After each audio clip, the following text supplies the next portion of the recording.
दिन भर की बड़ी खबरों में आपका मैं स्वागत है। आपको इस वीडियो में आगे दूंगा, लेकिन इस सच्ची घटना को शुरू करने से पहले आप सभी इस वीडियो को लाइक कर दें। दरअसल इस घटना की शुरुआत होती है सन 2008 में मध्य प्रदेश के एक छोटे से शहर में, जहां पर उमाशंकर शास्त्री नाम के एक बहुत ही सिद्धांतवादी व्यक्ति रहते थे। उमाशंकर की शादी सावित्री के साथ हुई थी और उनका एक बहुत ही प्यारा सा बेटा था जिसका नाम था अनिल। सन 2008 में अनिल की उम्र लगभग मात्र 5 साल थी। दोस्तों, उमाशंकर और सावित्री सोचते हैं कि क्यों ना हम अपने बेटे को लेकर एक धार्मिक यात्रा पर जाएं। क्यों कि उमाशंकर ने एक मन्नत मांगी थी कि जब उसे बेटा होगा तो वह उसे लेकर गंगोत्री धाम जाएंगे और अपने कुलदेवता के मंदिर भी जाएंगे जो उत्तराखंड में स्थित थे। तब दोस्तों, उस वक्त उमाशंकर अपनी पत्नी और 5 साल के बेटे को लेकर उत्तराखंड के 4 धाम की यात्रा पर जाते हैं। और उस 4 धाम की यात्रा के दौरान उमाशंकर महाराज ने अपनी सबसे कीमती चीज खोई थी और वह थी उनका बेटा। दोस्तों, दरअसल 4 धाम की यात्रा के बस हादसा हुआ था। उस भयानक बस हादसे में उमाशंकर और सावित्री तो सुरक्षित बच गए थे, लेकिन उनका 5 साल का बेटा नहीं बचा था। अब उस यात्रा के दौरान उमाशंकर और सावित्री की जो हालत हुई थी, उस हालत का अंत। हम तो तेरे दर पर आ रहे थे, लेकिन तुमने तो हमारी खुशियां ही छीन ली। अब दोस्तों, उमाशंकर और सावित्री ने उस बस हादसे में अपने बेटे को बहुत ढूंढा, लेकिन वह बेटा नहीं मिला। कुछ लोगों का कहना था कि वह बच्चा खाई से नीचे गिर गया है, तो कुछ लोगों का कहना था कि बच्चा नदी में गिरकर बह गया है। तरह तरह की बातें जब उमाशंकर और सावित्री ने अपने 5 साल के बेटे के बारे में सुनी तो उनका दिल दहल उठा था। अब दोस्तों, वह उनका इकलौता बेटा था। वह बेटा सावित्री को विवाह के 10 साल बाद हुआ था, क्योंकि सावित्री ने बहुत मेहनत की थी और बहुत तकलीफ भी झेली थी। उसके बाद जाकर सावित्री को एक बेटे का सुख मिला था, लेकिन वह सुख भी ज्यादा समय तक नहीं टिका। तब सावित्री का हाल रो रो कर बुरा हो चुका था। अब दोस्तों, सावित्री और उमाशंकर उस अधूरी यात्रा से अपने घर आ गए थे और उस यात्रा को वह कभी अपने जीवन में नहीं भूले थे। जब सावित्री और उमाशंकर अपने गांव लौटे तो गांव वालों ने उनसे बहुत सवाल किए कि आपका बेटा कहाँ है, क्या आपने ढूंढा नहीं, क्या आपको मिला नहीं। तब तरह तरह के सवालों से सावित्री और उमाशंकर बहुत परेशान भी हो गए थे, लेकिन भगवान की माया वो ही जाने। दोस्तों, समय आगे बीतता गया। अब सावित्री और उमाशंकर उनके घर में सिर्फ अकेले ही रह गए थे। बहुत समय हो गया उसके बाद सावित्री ने कभी भी बच्चे को जन्म नहीं दिया, क्योंकि सावित्री उस घटना के बाद टूट सी गई थी।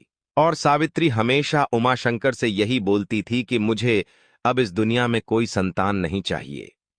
भगवान ने मेरी सबसे बड़ी खुशी छीनी है, अब मुझे और कोई खुशी नहीं चाहिए। तब उमाशंकर सावित्री को बहुत समझाता है, लेकिन सावित्री नहीं समझती है।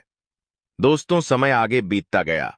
उस घटना को लगभग 25 साल हो चुके थे और सावित्री और उमाशंकर अभी भी उस सदमे से बाहर नहीं आए थे, क्योंकि वह उनका इकलौता बेटा था और वह अपने बेटे से बहुत प्यार करते थे। अब दोस्तों, एक माँ बाप ही जानते हैं अपने बेटे से बिछड़ने का दुख, लेकिन वो कहते हैं ना कि भगवान के घर देर है लेकिन अंधेर नहीं। उस घटना के 25 साल बाद वही बेटा अपने माँ बाप से मिलने घर पहुंचा, और वह भी एसपी बनकर। आपको इस घटना पर यकीन नहीं होगा, लेकिन यह मध्य प्रदेश की सच्ची घटना है। यह घटना भले ही उत्तराखंड में घटी थी, लेकिन इस घटना का अंत मध्य प्रदेश में हुआ। दोस्तों, दरअसल जब अनिल को पता चला 25 साल बाद कि उसके माँ बाप जिंदा हैं, तो अनिल अपने माँ बाप को ढूंढता हुआ उसी गांव में पहुंचा, उसी घर में पहुंचा जहां पर उसका जन्म हुआ था। जब अनिल अपने माँ बाप के सामने पहुंचा और उन्हें बताने लगा कि मैं तुम्हारा बेटा हूं, तो माँ बाप जो थे वह कहने लगे कि हे, यह तुम क्या मजाक कर रहे हो, हमारा बेटा 20 साल पहले उत्तराखंड की बस दुर्घटना में मर चुका है। तुम कौन हो और तुम खुद को हमारा बेटा क्यों बता रहे हो। अब दोस्तों, दरअसल उमाशंकर को शक हुआ था कि कहीं यह कोई झूठा व्यक्ति तो नहीं है जो खुद को हमारा बेटा बता रहा है, क्योंकि उमाशंकर के पास बहुत धन दौलत थी और वह बहुत बेटे वाला था, और वह सिर्फ संतान के सुख से ही वंचित था। बाकी उसके जीवन में सारा सुख था। तो उमाशंकर सोचता है कि हो सकता है कि यह मेरा झूठा बेटा होने का दावा करके मेरी संपत्ति हड़पने आया हो, या इसे मेरा धन दिखाई दे रहा हो, मेरा पैसा दिखाई दे रहा हो, क्योंकि ऐसे हर किसी पर भरोसा करना आसान नहीं था। अब दोस्तों, जब एसपी साहब ने बोला कि आप यकीन मानो मैं आपका ही बेटा हूं, तो उमाशंकर और सावित्री ने इनकार कर दिया कि यह नहीं हो सकता। मेरा बेटा तो 25 साल पहले ही मर चुका है और अब वह यहां पर कैसे आ सकता है। अब जो सावित्री थी वह तो मां की ममता में ही लीन थी। सावित्री ने एसपी साहब के अंदर एक बात देखी थी। दरअसल दोस्तों, जो अनिल था 5 साल का, उस अनिल की गर्दन पर जन्म का एक चिन्ह था काले कलर का, और उस व्यक्ति के गले पर भी काले कलर का चिन्ह था।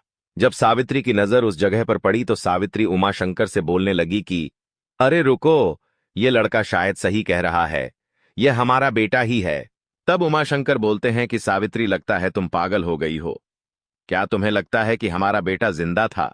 क्या तुम्हें लगता है कि बस दुर्घटना में हमारा बेटा बचा था? हमने कितना ढूंढा लेकिन हमें वो नहीं मिला। तब सावित्री उमाशंकर को बताती है कि दरअसल हमारे अनिल के गर्दन पर जो चिन्ह था उसके जन्म का वही चिन्ह मुझे इस लड़के के गर्दन पर भी दिखाई दे रहा है।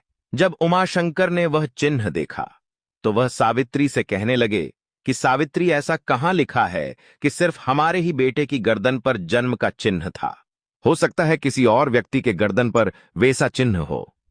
अब दोस्तों, जो मां की ममता होती है वह अपने बेटे को कैसे न कैसे किसी न किसी तरह से पहचान ही लेती है। सावित्री और उमाशंकर दोनों के बीच बहुत बहस हुई, लेकिन सावित्री ने यह नहीं माना कि वह मेरा बेटा नहीं है। सावित्री इसी जिद पर अड़ी रही कि यही मेरा बेटा है। तो एसपी साहब ये सब देख रहे थे और एसपी साहब ये भी कह रहे थे कि माता पिता आप समझो, मैं ही आपका बेटा हूं। अब यहां पर जब उमाशंकर ने पूछा कि अगर तुम हमारे बेटे हो तो बताओ तुम्हारे साथ क्या हुआ था और तुम जिंदा कैसे बच गए, तब अनिल यानी कि जो एसपी साहब थे वह उस घटना की सच्चाई बताते हैं। दरअसल दोस्तों, दुर्घटना में उस बस में एक साधु महाराज भी बैठे हुए थे। दरअसल जब वह दुर्घटना घटी थी और जब अनिल बस से नीचे गिरकर किसी कोने में पत्थर से टकराकर एक पत्थर के नीचे दबा हुआ था, तब अनिल को उस साधु महाराज ने देखा था। दोस्तों, क्योंकि जो दुर्घटना हुई थी वह दुर्घटना एक पत्थर गिरने के कारण हुई थी और उसी पत्थर के नीचे अनिल दब गया था, जिस वजह से अनिल किसी को भी नहीं दिखाई दिया, क्योंकि अनिल सिर्फ 5 साल का था और वह बहुत छोटा था, जिस वजह से बहुत ढूंढने पर भी वह नहीं मिला।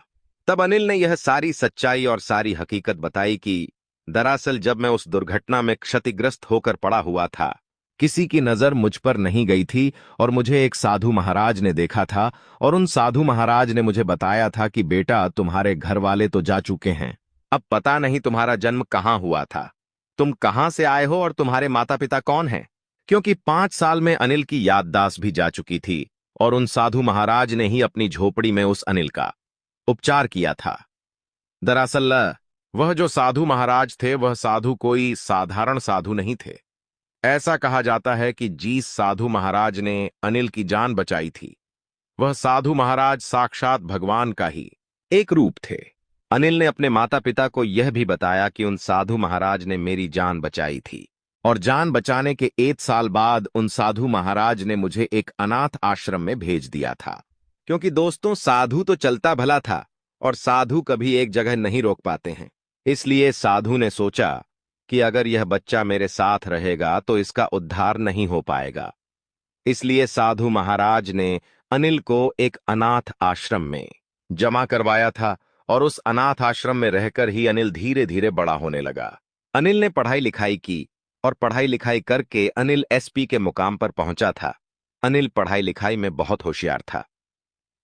दरअसल दोस्तों, उस वक्त हुआ यह था कि अनिल उत्तर प्रदेश के एक छोटे से गांव के अनाथ आश्रम था और अनिल के आगे पीछे कोई नहीं था, यह अनिल जानता था।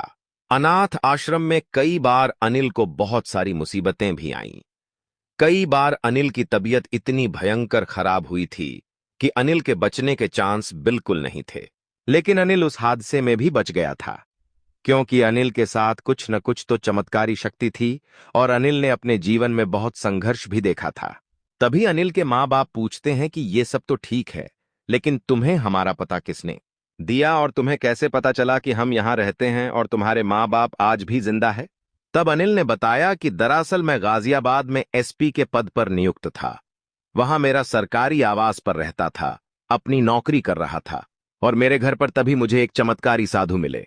और उन साधु ने मुझे देखते ही यह बोला कि तुम एक अनाथ बच्चे हो। तो एसपी साहब बोले कि हाँ महाराज, आपने सही कहा, लेकिन आपको कैसे पता? तब उन साधु महाराज ने अनिल का चेहरा देखकर कहा कि दरअसल तुम्हारे साथ एक दुर्घटना घटी थी, और उस दुर्घटना में तुम अपने माँ बाप से बिछड़ गए थे, और उसके बाद से तुम एक अनाथ आश्रम में पले बढ़े हो। अब यह बात सुनते ही एसपी साहब उन साधु महाराज को कहने लगते हैं कि अरे तुम क्या मजाक कर रहे हो? लगता है तुम्हें किसी ने मेरे बारे में कुछ बताया होगा। मुझे भी पता है ये बात कि मैं अनाथ आश्रम में पला बढ़ा हूं, लेकिन ये तुम क्या कह रहे हो कि मेरे माँ बाप जिंदा हैं और मेरे साथ एक दुर्घटना घटी थी? तब वह साधु महाराज बोलते हैं कि बेटा, मुझे इस धरती पर हर एक व्यक्ति का अगला और पिछला सब दिखाई देता है। अब जो एसपी साहब थे वह सोचते हैं कि शायद यह साधु महाराज पागल है, ऐसे ही बातें बना रहे हैं। तो एसपी साहब उन साधु को कहते हैं कि महाराज, आपको दक्षिणा चाहिए तो आप ऐसे ही बोलिए, लेकिन ऐसी फालतू की बड़ी बड़ी बातें मत कीजिए। तो एसपी साहब उन साधु महाराज को RS-50 की दक्षिणा दे देते हैं और कहते हैं कि ठीक है महाराज, ये लीजिए और जाइए, मुझे अपना काम करने दीजिए। तो वह साधु महाराज बोलते हैं कि तुम मेरा अपमान कर रहे हो। मैं तुम्हें सच बता रहा हूं कि तुम्हारे माँ बाप आज भी जिंदा है और वह आज भी तुम्हारा इंतजार कर रहे हैं। तब एसपी साहब कहते हैं कि महाराज, बस बहुत हुआ, आप मेरे बहुत मजे ले रहे हैं, जाइए काम करने दीजिए, वरना मैं आपको भी जेल में बंद कर दूंगा। तब जो साधु महाराज थे वह बोलते हैं कि बेटा, तुम चाहे मुझे जेल में बंद कर दो या मुझे थप्पड़ मारो, लेकिन जो बात मैं तुम्हें बता रहा हूं वह बात सच है। अब उन साधु महाराज ने एसपी साहब के सिर पर हाथ रखा और एसपी साहब 2 मिनट के लिए अपनी पुरानी जिंदगी में चले गए, और एसपी साहब ने वह सब देखा अपने मन के अंदर जो उस साधु ने बताया था। और जैसे ही एसपी साहब ने आंखें खोलीं तो वह साधु वहां से गायब हो चुका था। और यह चमत्कार कोई छोटा मोटा चमत्कार नहीं था। जब यह सब बात एसपी साहब अपने माँ बाप को बता रहे थे तो माँ बाप को भी अब एसपी साहब की बातों पर विश्वास होने लगा था कि हां, शायद ये हमारा ही बेटा है। जब साधु महाराज ने एसपी साहब के सिर पर हाथ रखा था तो एसपी साहब ने वह सब कुछ देख लिया था कि उसके माँ बाप कैसे दिखते हैं, गहराओ, उनके माँ बाप कहाँ रहते हैं, और उनके माँ बाप सच में हैं या नहीं, और उनके माँ भी बाप का पता भी उन साधु महाराज ने ही बताया था। और साधु महाराज ने यह भी कहा था कि अगर तुम्हें विश्वास नहीं है तो जो स्थान और जो जगह तुमने अपने मन में देखी है, तुम उस जगह पर सिर्फ एक बार जाकर आओ, मेरी बात का विश्वास कर लो।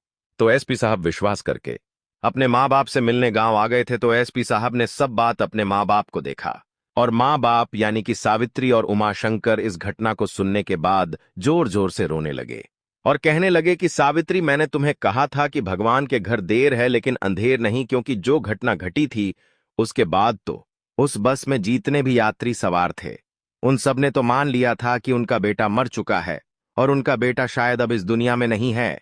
लेकिन उमाशंकर और सावित्री ने कभी यह नहीं माना था। वो हालांकि बाहर से सबको यही कहते थे कि हमारा बेटा मर चुका है, लेकिन उनकी अंतरात्मा जानती थी कि हमारा बेटा शायद आज भी कहीं ना कहीं जिंदा है। अब वो कहते हैं ना कि इंसान की अंतरात्मा ही जानती है कि उसके अतीत में अगर उसके साथ कुछ जुड़ा हुआ है तो उसके बारे में कुछ न कुछ संकेत भी मिलते हैं। दरअसल जब एसपी साहब घर लौटे थे और उन्होंने अपने माँ बाप को देखा तो एसपी साहब भी रोने लगे थे।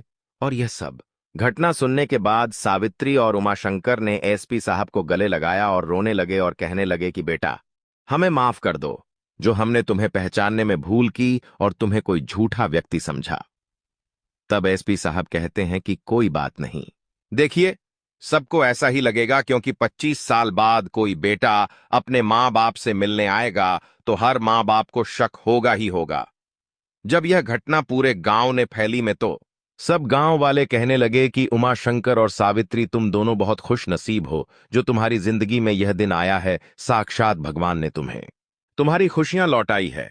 उमाशंकर के घर में त्योहार जैसा माहौल जो गया था। दोस्तों, इस घटना को आप या तो सिर्फ एक इत्तेफाक मानिए या फिर एक मजाक मानिए, ये आप पर निर्भर करता है। अगर आप मानते हैं कि वाकई में ऐसा हो सकता है तो आप बहुत अच्छे इंसान हैं। बाकी कमेंट बॉक्स में आप अपनी राय अवश्य दीजिएगा कि यह घटना आपको कैसे लगी। और इस वीडियो को भी आप सभी लाइक अवश्य कर दीजिएगा और हमारे चैनल को आप सब्सक्राइब करके हमसे अभी जुड़ जाइएगा।